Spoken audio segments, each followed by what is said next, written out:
नमस्कार मित्रांनो, welcome back in the world of Ayurveda Marathi.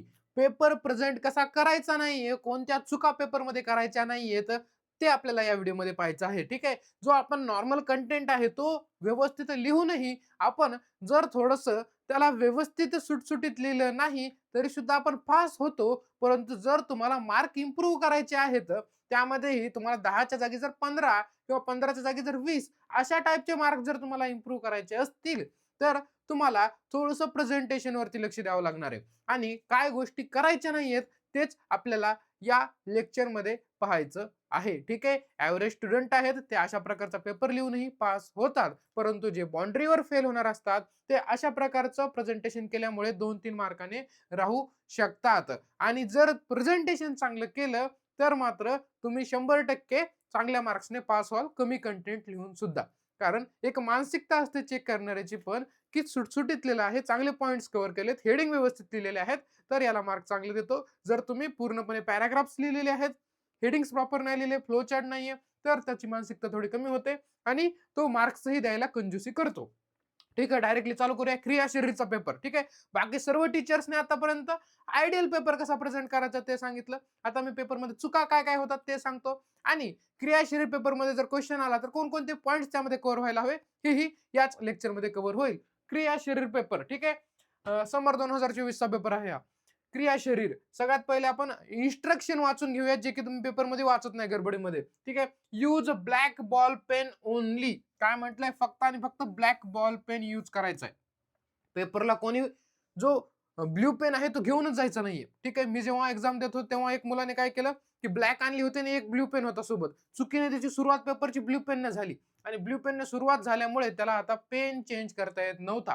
ठीक आहे. त्याच्यामुळे पेपरला जाताना ब्लू पेन सोबत न्यायचीच नाही. फक्त आणि फक्त ब्लॅक बॉल पेनच 2-3 घेऊन जायच्या. ठीक आहे. ही पहिलं इन्स्ट्रक्शन. त्याच्यानंतर पेपरवरती काहीही लिहायचं नाहीये बाकी ब्लँक पोर्शनवरती. Do not write anything on the blank portion of the question paper. If written anything, such a type of act will be considered as attempt to resort to unfair means. म्हणजे जर question पेपरवरती तुम्ही काही टीका करताय, काही लिहिण्याचा प्रयत्न करताय, तर तुम्ही कॉपी करताय असं ते समजलं जाईल. सगळे क्वेश्चन कंपल्सरी आहेत. Number of the right indicates full mark. ठीक आहे. Draw diagrams wherever necessary. Diagrams पेननेच काढा कारण चांगल्या स्कॅन होतील. त्यानंतर सगळ्यात महत्वाचा पॉईंट जो की आपल्याला आता गरजेचा आहे बघा. Distribution of the syllabus in a question paper is the only mean to cover the entire syllabus within the stipulated frame. म्हणजे हा जो पेपर पॅटर्न आहे ब्ल्यूप्रिंटचा त्याच्यामध्ये संपूर्ण सिलेबस कव्हर करण्याचा आम्ही प्रयत्न करत आहोत, त्याला असं म्हणायचंय. म्हणजे प्रत्येक पेपर हा सगळा सिलेबस कव्हर करेल असं त्यांना म्हणायचं आहे, किंवा ते प्रयत्न करतील की सगळा सिलेबस त्यामध्ये कव्हर होईल. प्रत्येक चॅप्टरवरती क्वेश्चन एमसीक्यू, एसक्यू, एलक्यूच्या मार्फत येईल. ठीक आहे. त्याच्यानंतर सगळ्यात महत्वाचं क्वेश्चन त्यांनी इथे एक टिप दिलेली आहे, जी की आजपर्यंत मला कळालं नाही निकाल लिहिलेले. The question paper pattern is a mere guidelines. Question can be asked from any paper syllabus into any question paper. हा कसं काय पॉसिबल आहे मला आजपर्यंत कळालं नाही, की ते कोणताही क्वेश्चन कोणत्याही पेपर मधला कोणताही क्वेश्चन ते टाकू शकतात असं त्यांनी म्हटलेलं आहे बघा. The pattern is mere for guidance. The question can be asked from any paper syllabus into any question paper. ठीक आहे. कोणत्याही पेपरचा कोणत्याही क्वेश्चन पेपर मध्ये टाकू शकतात असं त्यांनी इथे स्वतः सेफ राहण्यासाठी टाकलेलं आहे. म्हणजे पोरं उद्या म्हणू नये की आउट ऑफ सिलेबस आला. ठीक आहे. असं होत नाही, परंतु त्यांनी सेफ साईड इथे लिहून टाकलेलं आहे. हा वाक्य मला सुद्धा त्यांचा आवडलेला नाहीये कारण त्याला काही अर्थ नाहीये. ठीक आहे. Student can not claim the question is out of syllabus. Student complain करू शकत नाहीत की आउट ऑफ सिलेबस हा पेपर किंवा क्वेश्चन आहे. As it is only for placement of sec distribution has been done. फक्त प्लेसमेंट ऑफ सेक साठी आपल्याला पेपरचं डिस्ट्रीब्युशन दिलेलं आहे. बाकी आम्हाला जे वाटेल आम्ही तसा पेपर टाकू असं सोप्या भाषेत त्यांना म्हणायचंय. The use common answer book for section B. MCQ आणि एसीक्यू साठी वेगळं आन्सर बुक नाही, आन्सर शीट सेमच आन्सर बुक आहे. हे काय होतंय त्याचे इन्स्ट्रक्शन, जे की शेवटचं इन्स्ट्रक्शन अजिबातच आवडलेलं नाहीये. चालू करूया. लघु उत्तरी प्रश्न. चरकोक्त शरीराची व्याख्या सांगून 6 पर्याय नाव लिहा. किती सोपा प्रश्न होता. ठीक आहे. चरकोक्त आपल्याला काय करायचं, पर्याय नाव सांगून 6 क्वेश्चन लिहायचे आहेत. 6 पर्याय नाव त्याचे लिहायचे आहेत. ठीक आहे. आता काय होतं, पुरं पहिला क्वेश्चन पाहतात आणि एकदमच खुश होतात की आता मला येतोय आणि हा क्वेश्चन लिहायला चालू करतात, जसं की मीही या पेपरमध्ये केलेले बघा. सगळ्यात पहिले एमसीक्यू कसे लिहायचे नाहीयेत बघा. एमसीक्यू या पद्धतीचा जर तुम्ही एमसीक्यू लिहिला तर त्याला मार्क पडणार नाही. फक्त आणि फक्त सी असं टाकलं किंवा फक्त आणि फक्त पित्त असं लिहिलं, त्याच्या पुढे काही इथं एबीसीडी नाही टाकलं, यालाही मार्क मिळणार नाही. अशा पद्धतीने एमसीक्यू लिहायचे नाही. कळालं? त्याच्यानंतर सगळ्यात मोठी चूक आणि सगळेच विद्यार्थी करतात ती चूक. ठीक आहे. पहिला आता एसक्यू चालू केला मी पेपरमध्ये, पहिला दुसरा एसक्यू सुरुवातीला लिहिला, वाद दोष निरुक्ती आणि सामान्य स्थाने. वाद दोषाची निरुक्ती लिहायची आणि त्याची सामान्य स्थाने. ठीक आहे. पोरं लगेच खुश होतात, वा काय सोपा प्रश्न आलाय. आणि पूर्ण पेपरमध्ये हा टाइम विसरून जातात की काय टाइम आहे, किती वेळामध्ये हा कंप्लीट केला पाहिजे. उगा खुश होतात आणि जेवढं येतं तेवढं लिहित बसतात. बघा मी किती लिहिलंय आता. त्याची निरुक्ती लिहिली, निरुक्ती एक्सप्लेन केली, सामान्य स्थानाचा श्लोक लिहिला, सामान्य स्थानाचा श्लोक लिहिला, त्यानंतर पूर्ण त्याचे स्थानाचं विश्लेषण केलं. आता एका एका स्थानाचं विश्लेषण केलं, पक्वाशय डिटेलमध्ये लिहिला, सर्व काही त्याची चिकित्सा लिहिली त्या स्थानाची. त्याच्यानंतर वायू कशा प्रकारे, मग कटीमध्ये कुठे कुठे, सक्ती, श्रोतेंद्रिय, सगळे स्थान एकदम डिटेलमध्ये किती लिहिला बघा. एक एसक्यू किती लिहिला, जवळपास 4 पानाचा मी पहिला एसक्यू लिहिला. ठीक आहे. एसक्यू मी 4 पानाचा लिहिलेला आहे आणि हे मुलं करतात. ठीक आहे. पहिला प्रश्न अति सोपा जर मिळाला, पहिला प्रश्न जर आपल्याला वाटलं की आपला खूपच ओळखीचा आहे, तर पोरं टाइम विसरून जातात आणि अर्धा तास पहिलाच क्वेश्चन लिहित बसतात. ठीक आहे. ही चूक करायची नाहीये. जरी क्वेश्चन येत असला तरी सुद्धा आपल्याला रिस्पेक्टेड टाइम मध्येच आपल्याला तो कंप्लीट करायचा आहे. आपलं जे नॉलेज आहे त्याला समराइज करून आपल्याला फ्रेम मध्ये लिहायचंय. एलक्यू असेल तर एलक्यूच्या फ्रेम मध्ये, एसक्यू असेल तर एसक्यूच्या फ्रेम मध्ये फ्लो चार्ट्स काढायचे आहेत. त्याचबरोबर तुम्ही थोडस हेडिंग्स किंवा श्लोकला काय करू शकता, तुम्ही इन्व्हर्टेड कॉमा देऊ शकता. इथे मी काहीच दिलेलं नाही, डायरेक्टली श्लोक लिहिला आणि हे स्थान एक्सप्लेन करायला लागलो. आणि करत करत कसे 4 पेज संपले, कसा अर्धा पाऊण तास गेला हे मलाही कळालं नाही. मी फक्त खुश होतो, माझ्या ओळखीचा प्रश्न आला आणि मी लिहित बसलो. मोस्ट ऑफ मुलं ही चूक करतात. ठीक आहे. त्याच्यामुळे पहिला क्वेश्चन हा रिलेटेड टाइम मध्येच संपला पाहिजे, याची काळजी तुम्हाला घ्यायची. कळालं? पहिल्या क्वेश्चन मध्ये काय चूक होते ती तुम्हाला करायची नाहीये. टाइमवर लक्ष द्यायचं. ठीक आहे. आणि तुमचं जे नॉलेज आहे त्याला समराइज करूनच पेपरमध्ये ठेवायचं आहे. सगळं कॉपी पेस्ट करायचं नाहीये. ठीक आहे. त्याच्यानंतर पुढचा क्वेश्चन मी लिहिलाय सी, चे अवस्थेची व्याख्या लिहून त्याचे महत्व लिहा. ठीक आहे. आता मी हा पेपर लिहिला आणि त्याच्यामध्ये सगळे पॉइंट्स कव्हर केलेले आहेत, जे की तुम्हाला पेपरमध्ये करायचे आहेत. ठीक आहे. सगळ्यात पहिले जो कॉमन श्लोक आहे आपला षटक्रियाकालाचा, तो इथे लिहिलेला आहे. परंतु इथे मी त्याला काही डेकोरेट केलेलं नाहीये, म्हणजे वेगळं केलेलं नाहीये. त्याच्यामुळे काही कळत नाही की मी श्लोक लिहिलाय की नाही. ठीक आहे. त्याला थोडंसं इन्व्हर्टेड कॉमा व्यवस्थित करा डार्क मध्ये. आणि त्याच्यानंतर महत्वाचं म्हणजे मी सगळ्या ह्याला काय केलं, इथे इथे ही लाईन असताना मी खाली लिहून त्याला रेषा वरल्या. ठीक आहे. खूप जण असं करतात की रेषा वडत नाहीत किंवा त्याला खाली लिहून रेषा वडल्यात. बघा कसं दिसतोय ते. ठीक आहे. म्हणजे पेपरमध्ये आपण श्लोक जरी लिहिला तरी सुद्धा तो अट्रॅक्टिव्ह दिसत नाहीये. का बरं सर? कारण तो आपण रिस्पेक्टेड जागेमध्ये लिहिलेला नाहीये. उगा आपल्या कंटाळीमुळे किंवा सवयीमुळे काय केलेलं आहे, या लाईनच्या खाली लिहिलेलं आहे. ही चूक सुद्धा करायची नाहीये. सवयच फार असेल तर काय हरकत नाही. परंतु हे अशा प्रकारे घाणेरडं दिसू शकतं, याची तुम्हाला दखल घ्यावी लागेल. ठीक आहे. त्यानंतर काय केलं सर, चे अवस्थेची व्याख्या लिहिली. चे चे अवस्था, त्याची पूर्ण लक्षणं हे आपल्याला माहीतच असायला पाहिजे. षटक्रियाकालाच्या प्रश्नामध्ये आपल्याला वात, पित्त, कफ या तिन्हीचेही लक्षणे लिहायचे आहेत, कोणताही जरी अवस्था आली तरी सुद्धा. आणि चे अवस्थेचे महत्व सुद्धा इथे दिलेलं आहे. तुम्ही पॉज करून रीड करू शकता. त्यानंतर पुढे आता डी कोणता दिला सर, आहार, व्याख्या आणि वर्गीकरण. आहाराची व्याख्या आणि वर्गीकरण एसक्यू आहे. व्याख्या लिहायची सरळ सरळ आणि सगळे जेवढे वर्गीकरण आहे तेवढे वर्गीकरणचे चार्ट्स काढून घ्यायचे. ठीक आहे. जर तुम्ही खूप जास्त डिटेलमध्ये लिहायला गेलात तर याला वेळ भेटणार नाही. इम्पॉर्टंट क्वेश्चन आहे, रिपीट होऊ शकतो. ठीक आहे. बघा मी कशा प्रकारे लिहिलेलं आहे.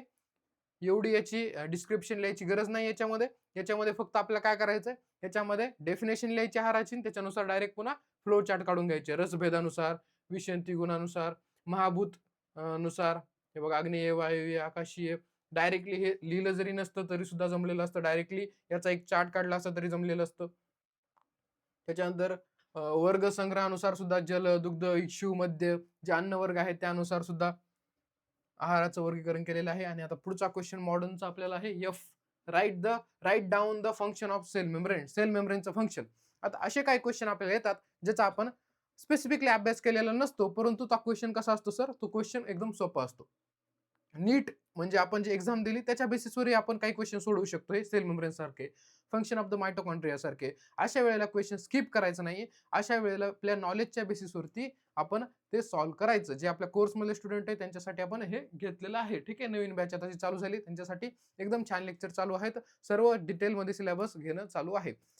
सेल मेम्ब्रेन, मग इथे तुम्हाला त्याचे थोडंसं स्ट्रक्चर बद्दल लिहायचं आणि त्याच्यानंतर फंक्शन बद्दल लिहायचं. काय विचारलं? Functions of the cell membrane. बघा फंक्शन, सिलेक्टिव्हली परमिएबल त्याच्याविषयी 2-3 वाक्य, ट्रान्सपोर्ट ऑफ सबस्टन्स करतं त्याच्याविषयी थोडंसं, प्रोटेक्शन पंप त्याच्याविषयी थोडंसं, cell communication, cell recognition and adhesion, हे सगळे काही त्याची कामं लिहिली आणि त्याच्या खाली 2-2 ओळ लिहिली. ठीक आहे. 1.5 पानामध्ये हा संपून जाईल. त्याच्यामध्ये थोडंसं तुम्ही स्ट्रक्चर बद्दलही लिहू शकता. ठीक आहे. हा पेपर म्हणजे पूर्णपणे चुकीचा नाहीये, की तुम्हाला म्हणजे काय कसं लिहू नये याच्यासाठीच नाहीये. फक्त प्रेझेंट कसा करायचा नाहीये याच्यासाठी आहे. ठीक आहे. नॉर्मली विद्यार्थी असंच प्रेझेंट करतात. ठीक आहे. जर तुम्ही मागचे जे व्हिडिओ सांगितले साक्षी मॅमने, कृष्णा मॅमने, स्नेहा मॅमने, त्याप्रमाणे हेच कंटेंट जर त्याप्रमाणे जर तुम्ही प्रेझेंट केलं, तर तुम्हाला कळून येईल, की या पेपरमध्ये आणि त्या पेपरमध्ये काय फरक आहे. आता याच्यामध्ये लिहिलेलं मी काही कंटेंट चुकीचं आहे का? काहीच नाही. सगळे क्वेश्चन व्यवस्थित कव्हर केलेले आहेत. परंतु पहिल्या क्वेश्चनला खूप जास्त वेळ दिला. एस-क्यू आहे पण एल-क्यू सारखा लिहिला. त्याच्यानंतर दुसऱ्या क्वेश्चनमध्ये मी व्यवस्थित त्याला श्लोकला व्यवस्थित दाखवलेलं नाहीये, हेडिंग्स व्यवस्थित दाखवलेलं नाही, फ्लो चार्ट एकही पेपरमध्ये नाहीये. मग अशा पेपरला तुम्ही पास तर व्हाल, कंटेंट सगळे लिहिले, परंतु तुमचा पेपर अट्रॅक्टिव्ह दिसणार नाही आणि तुमचे मार्क्स हे म्हणजे गरजेपेक्षा जास्त वाढणार नाहीयेत. म्हणजे 10 पैकी तुम्हाला 9 मार्क असे पडणार नाहीत. तुम्हाला सगळं कंटेंट लिहूनही 10 पैकी 7, 6 अशाच प्रकारचे पडून जाते. कंपोजिशन ऑफ द सलाइवा, पुढचा प्रश्न G. Write the composition of and function of saliva. मग याचे पूर्ण आपण कंपोजिशन एक पेज लिहिलं पहिले आणि त्याच्यानंतर काय लिहिलं, याचं फंक्शन लिहिलं. पुढचा प्रश्न त्याच्यानंतर नर्वस सिस्टम. नर्वस सिस्टम इथे दिलेली. नर्वस सिस्टम वरती काय क्वेश्चन आहे sir? Write down the classification. इथे फक्त क्लासिफिकेशन लिहायचंय, काय डिटेलमध्ये लिहायची गरज नाहीये. क्लासिफिकेशन पहिले चार्ट काढला, सगळ्यांचे एका एका लाईन मध्ये मी एक्सप्लेनेशन दिलं, बस झाला एसीक्यू. ठीक आहे. खूप जणांना वाटतं खूप मोठा लिहावा, असं काही नाहीये. युनिव्हर्सिटीचं पेज थोडंसं उभ्या आकाराचं मोठं असतं. तुम्ही 2 ते 1.5 पेज मध्ये हे एसीक्यू संपू शकता. अवस्थापाक, तुम्ही किती कंटेंट लिहायले, कशा प्रकारे प्रेझेंट करता याला महत्व आहे. ठीक आहे. त्याच्यानंतर पुढचा एसीक्यू तुमच्या पुढे आहे अवस्थापाक ई, जो की आपण मध्ये सोडलेला होता. खालील मुद्द्यांच्या आधारे अवस्थापाकाचे वर्णन करा. त्याचे स्थान, काल आणि परिणाम पेपरमध्ये व्यवस्थित लिहिलंय. स्थान, काल आणि परिणाम या पॉइंटवरच फोकस करायचा आहे. म्हणून पेपरमध्येही त्याच पॉइंटवरती आपण फोकस करणार आहोत. हा क्वेश्चन रिपीट होऊ शकतो. व्यवस्थित रीड करून घ्या, पॉज करून. ठीक आहे. अवस्थापाकाची व्याख्या लिहिली. पहिली अवस्था मधुर अवस्थापाक लिहिलं. ठीक आहे. यालाच पर्याय नाव लिहिलं. स्थान, काल आणि परिणाम तिन्ही पॉइंट इथे व्यवस्थित कव्हर केले. त्याच्यानंतर दुसरा घेतला, द्वितीय अवस्थापाक घेतला, त्याच्याविषयी थोडीशी माहिती, स्थान, काल आणि परिणाम हे लिहिलं. त्याच्यानंतर तृतीय अवस्था, स्थान, काल, परिणाम व्यवस्थित लिहिलं. ठीक आहे. जे क्वेश्चन पेपरमध्ये त्यांनी पॉईंट विचारले त्यालाच ते मार्क देणार. त्याच्यामुळे ते व्यवस्थित इथं हायलाइट व्हायला पाहिजे. ठीक आहे. एक सिंगल लाईन खाली मारली तर चालते, अंडरलाईन केले 2, 3, 4 अशा मारू नका. त्यानंतर पुढचं आता डायरेक्टली चालू केलं आपण. तिसऱ्यातला ए, पित्ताचा. आता पित्तावरती एलक्यू आलेला आहे. ठीक आहे. पित्तावरती एलक्यू आलेला आहे. याच्यामध्ये काय काय लिहायचंय, आपल्याला पूर्ण पित्त येतो मग का पूर्णच लिहून टाकायचं का नाही, याच्यामध्ये पॉइंट्स बघायचे काय काय आहेत, कारण यालाच मार्क मिळणार आहेत. सामान्य स्थान, सामान्य गुण, सामान्य कर्म आणि प्रकार. ठीक आहे. 1, 2, 3 आणि 4 हे पॉइंट्स त्यांनी दिलेत. हे मोस्ट हायलाइट व्हायला पाहिजे. बाकीच्या गोष्टी लिहा पण त्या हायलाइट नाही झाल्या तरी चालेल, पण दोषाचे सामान्य स्थान कुठे हे त्या पेपरमध्ये त्या एक्झामिनरला सापडता आलेलं पाहिजे. सामान्य गुण कुठे लिहिलेत हे सापडता आलं पाहिजे. सामान्य कर्म आणि प्रकार कुठे लिहिले हे त्याला त्या आन्सर शीट मध्ये सापडलं पाहिजे. ठीक आहे. नाही तर आपण पूर्ण पित्त दोष लिहून काढला आपण जसा केलेला आहे आणि तसा लिहिला तर त्याला हे सापडणारच नाही पॉईंट कुठे लिहिले, तो शोधत बसेल आणि अशा वेळेला तो मार्क कमी देऊ शकतो. त्याला वाटेल काही भापट पसारा लिहिलेला आहे. ठीक आहे. सगळ्यात पहिले इथं हायलाइट होते, सामान्य स्थान लिहिलं, सामान्य स्थानाचा श्लोक लिहिला. ठीक आहे. हे पुन्हा ते स्थान थोडे थोडे एक्सप्लेन केले, कारण त्याच्यावरच त्यांनी फोकस केलेलं आहे. त्याच्यानंतर सामान्य गुण आपल्याला लिहायचे त्याचे. बघा त्याचे सामान्य गुण आहे. काही जण काय करतात, हे गुणाचा श्लोक लिहायचा आणि गुणाचा श्लोक लिहिल्यानंतर तशाला तसे ते गुण खाली लिहायचे. नाही, ते गुणाला एक्सप्लेन करायचं. जर तुम्हाला एस-ए-क्यू ही गुणावरती आला, तर ते गुण एक्सप्लेन करायचे. पदार्थ विज्ञानमध्ये तुम्हाला गुण चॅप्टरमध्ये जसे गुण आहेत, तसे एक्सप्लेन करायचं. सस्नेह काय? तीक्ष्ण काय? मग तिथे लिहायचं भेदने तीक्ष्ण, उष्ण, स्वेदने उष्ण. हे जेव्हा तुम्ही शब्द लिहाल, तेव्हा तुम्हाला फुल मार्क्स मिळतील. आपल्याला वाटतं गुण लिहिले आणि मार्क नाही पडले, त्या गुणाला एक्सप्लेनही करावं लागतं. सामान्य कार्य लिहिले, श्लोक लिहिला सामान्य कार्याचा आणि त्याच्यानंतर एक-एक शब्द त्याचा एक्सप्लेन केला. ठीक आहे? त्याच्यानंतर आता आलो आपण पित्ताच्या प्रकारावरती. पित्ताचे प्रकार किती दिले सर? आपल्याला 5 प्रकार इथे दिलेले आहेत. हे 5 प्रकार पहिले नाव लिहिलं त्याच्या श्लोकाच्या खाली आणि एक-एक प्रकार, त्याचं स्थान, संघटन आणि कार्य प्रत्येकमध्ये आपण लिहिलं. ठीक आहे? इथे आपला हा एल संपला. इथे या एल 10 पैकी 9 किंवा 10 मार्क पडायला कोणीही अडवू शकत नाही. याच क्वेश्चनला जर मी श्लोकाला थोडंसं अंडरलाईन केलं असतं, लाईनवरच ही जी लाईन आहे, या लाईनवरच लिहिलेलं असतं, तर आणखी तो चांगला दिसलेला असता. परंतु मी काय केलं, मला जे कंटेंट येतं ते फक्त गडबडीमध्ये वेळेचा अभाव किंवा गडबड करून मी तशाला तसा तो ओळीच्या खालीच लाईन मारून टाकून दिला. त्याच्यानंतर पुढे डेफिनेशन. ठीक आहे. डेफिनेशन मध्ये काय आता होमिओस्टॅसिसचा क्वेश्चन असावा माझ्या मताने. होमिओस्टॅसिस आलेला आहे. क्वेश्चन वाचून घेऊया सगळ्यात पहिले. काय आहे हा होमिओस्टॅसिस वरती? Right down definition of homeostasis, describe the feedback system with example. आधी क्वेश्चन व्यवस्थित वाचा. त्यांना काय पाहिजे आपल्याकडून? त्यांना याची डेफिनेशन पाहिजे आणि पॉझिटिव्ह आणि निगेटिव्ह फीडबॅक मेकॅनिझम पाहिजे. जर तुम्हाला पेपरमध्ये डेफिनेशन विचारून फक्त पॉझिटिव्ह मेकॅनिझम विचारलं किंवा निगेटिव्हचं मेकॅनिझम विचारलं, तर तुम्हाला डिटेल एक्झाम्पल सहित लिहायचंय. परंतु इथे आता आपल्याला दोन्ही विचारले, म्हणजे फीडबॅक सिस्टम सांगा म्हटलंय. मग याच्यामध्ये आपल्याला एक्झाम्पल जास्त फोकस नाही करायचं, एक्झाम्पल कमी लिहायचे पण जास्त एक्सप्लेन नाही केले तरी चालेल. पण याची डेफिनेशन, पॉझिटिव्ह फीडबॅक काय, निगेटिव्ह फीडबॅक काय आणि त्याचं थोडं एक्सप्लेनेशन एक्झाम्पलचं एवढंच आपल्या याच्यामध्ये अपेक्षित असतं. बघा इथे डेफिनेशन लिहिलेली आहे. डेफिनेशन एक्सप्लेन केली. एक्झाम्पल दिले काय असतं होमिओस्टॅसिस आणि मेकॅनिझम चालू केली. 2 प्रकारचे मेकॅनिझम, पॉझिटिव्ह आणि निगेटिव्ह. मग निगेटिव्ह विषयी थोडंसं लिहिलं. निगेटिव्ह विषयी लिहिल्यानंतर त्याचं एक्झाम्पल आपण शॉर्टमध्ये इथे लिहिले. त्याच्यानंतर चालू केलं पॉझिटिव्ह फीडबॅक मेकॅनिझम आणि त्याचं एक्झाम्पल. कळालं? एका ह्याच्यावर होमिओस्टॅसिसचं इंट्रोडक्शन, एखाद्यावर निगेटिव्ह फीडबॅक, एखादे पॉझिटिव्ह. 3 पेजमध्ये पूर्ण हा क्वेश्चन संपून जाईल. जर एक्झाम्पल तुम्ही केलेलं असेल चांगलं आणि वेळही उरलेला असेल, तर तुम्ही याचं डिटेलमध्ये एक्झाम्पल लिहून टाका. त्याच्यानंतर फिजिओलॉजी ऑफ रेस्पिरेशन. आपला डी-एस-क्यू याच्यामध्ये बघा काय विचारले. Physiology of respiration, describe the detail physiology of respiration with the following points. Pulmonary ventilation, external respiration, internal respiration. ठीक आहे. हा क्वेश्चन व्यवस्थित वाचतच नाहीत विद्यार्थी. ठीक आहे. काय करायचं मित्रांनो याच्यामध्ये काय विचारले, फिजिओलॉजी ऑफ रेस्पिरेशन म्हणजे नॉर्मल फिजिओलॉजी पाहिजे त्यांना, हे आपण लिहितच नाही. पल्मनरी व्हेंटिलेशन, आता खूप जण इथे कन्फ्युजन करतात पल्मनरी व्हेंटिलेशन आणि पल्मनरी सर्क्युलेशन. ठीक आहे. पल्मनरी सर्क्युलेशन काय होतं सर? हे हर्ट पासून लंग्स आणि लंग्स पासून heart lungs heart, Mumbai Pune Mumbai असा जो प्रवास होता, याला काय म्हटलं आपण? याला आपण म्हटलं होतं पल्मनरी सर्क्युलेशन. परंतु इथे काय दिलंय? Pulmonary ventilation. पल्मनरी व्हेंटिलेशन म्हणजे नॉर्मल ब्रीथिंग.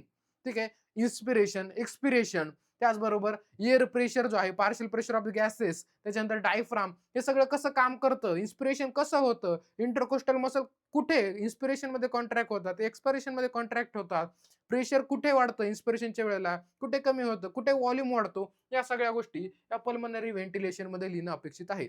त्याच्यानंतर external respiration, internal respiration. External respiration मध्ये काय लिहिणार, इंटरनल मध्ये काय लिहिणार सर? रेस्पिरेशन म्हणजे काय? Exchange of gases. एक तर अल्व्हिओलाय लेवलला झालेलं exchange of gases, external respiration, आणि टिश्यू लेवलला झालेलं रेस्पिरेशन, इंटरनल रेस्पिरेशन. ह्या दोन्ही गोष्टी लिहायच्या. एक्सटर्नल रेस्पिरेशन लिहायचं, त्यानंतर तो आपण अल्व्हिओलाय आणि कॅपिलरीज मध्ये होणारा गॅसेस एक्सचेंज याच्याबद्दल लिहिणार, की जो लंग्स आहे तो ऑक्सिजन देणार कॅपिलरीजला, कॅपिलरीज मधला कार्बन डायऑक्साइड लंग्स घेणार. या पद्धतीने लिहायचं, छोटीशी डायग्राम काढायची आणि इंटरनल मध्ये सुद्धा सेमच. बघा आपण कशा प्रकारे लिहिलंय. Physiology of respiration. ठीक आहे. थोडंसं पहिले फिजिओलॉजी आपण लिहिली, की काय असतं रेस्पिरेशन. रेस्पिरेशन म्हणजे पल्मनरी व्हेंटिलेशन. काय असतं? इन्स्पिरेशन प्लस एक्सपिरेशन लिहिलं. त्याच्याविषयी थोडं लिहिलं. प्रेशर कसं ट्रॅव्हल करतं हायर प्रेशर कडून लोअर प्रेशर, त्याच्याबद्दल थोडंसं लिहिलं. एक्सटर्नल रेस्पिरेशन मध्ये लिहिलं, diffusion of oxygen from alveola into pulmonary capillaries. Pulmonary capillaries कडून अल्व्हिओलाकडून पल्मनरी कॅपिलरीज कडे O2 जाणार, तिकडून उलटा CO2 येणार. हे सगळ्या गोष्टी लिहिल्या. इंटरनल मध्ये टिश्यू लेवलचं लिहिलं आणि खाली थोडीशी डायग्राम काढली, म्हणजे त्याने वरचं जरी नाही वाचलं तर याच्याहून त्याला कळायला हवं की ह्याने एकदम परफेक्ट कन्सेप्ट लिहिली. एक्सटर्नल मध्ये बघा O2 इकडे जातोय आणि कॅपिलरीज मधला CO2 इकडे येतोय. इंटरनल मध्ये काय होतोय? CO2 आपण टिश्यूला कॅपिलरीजला देतोय आणि टिश्यूला काय देतो O2. कारण मेटाबॉलिझम मध्ये CO2 तयार होतो, ते आपण कॅपिलरीजला देतो, पुन्हा तो हार्टकडे जातो. अशा प्रकारचं लिहिलं तर त्याला एकदम कळून जाईल. आता एकदम शेवटी आपण काय लिहिला हा बी क्वेश्चन. खालील मुद्द्यांच्या आधारे प्रकृतीचे सविस्तर वर्णन करा. प्रकृती व्यवस्थित या मुद्द्यांच्या आधारे व्याख्या लिहायची, प्रकृतीचे प्रकार लिहायचे, चरकुक्त गुणानुसार कफ प्रकृतीचं लक्षण लिहायचं आहे. प्रकृतीचं बेसिक लिहून कफ प्रकृती डिटेलमध्ये अपेक्षित आहे. प्रकृतीचं बेसिक काय, व्याख्या, प्रकार आणि त्याच्यानंतर कफ प्रकृती, ती कशी चरकुक्त गुणानुसारच पाहिजे. बघा प्रकृतीची व्याख्या लिहिली, त्याच्यानंतर प्रकार लिहिले प्रकृतीचे काय काय असतं सर, एवढं डिटेलमध्ये फक्त फ्लो चार्ट्स काढायचे आपल्याला. आणि त्याच्यानंतर आपण आता कफ प्रकृती लिहायला चालू केली आणि कर्क प्रकृतीचे काय जे चरकाचे गुण आहेत त्याच्यानुसारच एक्सप्लेन केली. एवढ्या सोप्यामध्ये ही प्रकृती संपली. कळालं? या व्हिडिओमध्ये जे काही कंटेंट मी दिलेलं आहे ते कंटेंट एकदम बरोबर आहे. तेवढं कंटेंट लिहिल्यानंतर तुम्ही पेपरमध्ये खूप चांगल्या मार्काने पास व्हाल. फक्त जो प्रेझेंटेशन आहे याच्यापेक्षा खूप चांगलं इम्प्रूव्ह होऊ शकतं.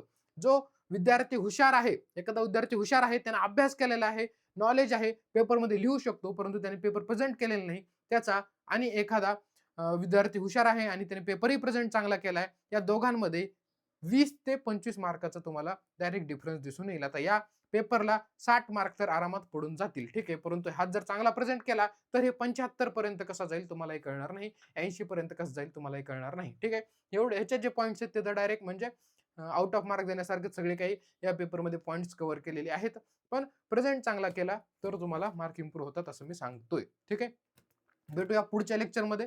तोपर्यंत काही तुम्हाला डाऊट असेल पेपर विषयी किंवा कोणत्याही सब्जेक्टचा, तुम्ही ह्या डिस्क्रिप्शन बॉक्समध्ये विचारू शकता. ज्यांना संस्कृत अजूनही अवघड जातं त्यांनी कोर्स परचेस करा आपला. फक्त पेपर 1चा ₹599 कोर्स आहे. मला वाटतं त्यापेक्षा 499 काहीतरी झालेलं आहे. तो तुम्ही एकदा ॲपमधून पाहून घ्याल आणि तो परचेस कराल म्हणजे तुम्हाला संस्कृतमध्ये काही डाऊट राहणार नाही. आणि बाकी सब्जेक्ट जर तुम्हाला अवघड जात असेल तर घ्या आणि अभ्यास आता चांगल्या पद्धतीने करा. काही तुम्हाला लागेल तर कमेंट बॉक्समध्ये सांगत जा, WhatsAppवरती मेसेज करा. आम्ही ॲज अ टीम तुमच्या पुढे तो घेऊन येऊ पर्टिक्युलर सब्जेक्टचा, ज्याचा जो सब्जेक्ट असेल त्यानुसार, ठीक आहे. भेटूया पुढच्या लेक्चरमध्ये. Thank you very much. All the best मित्रांनो.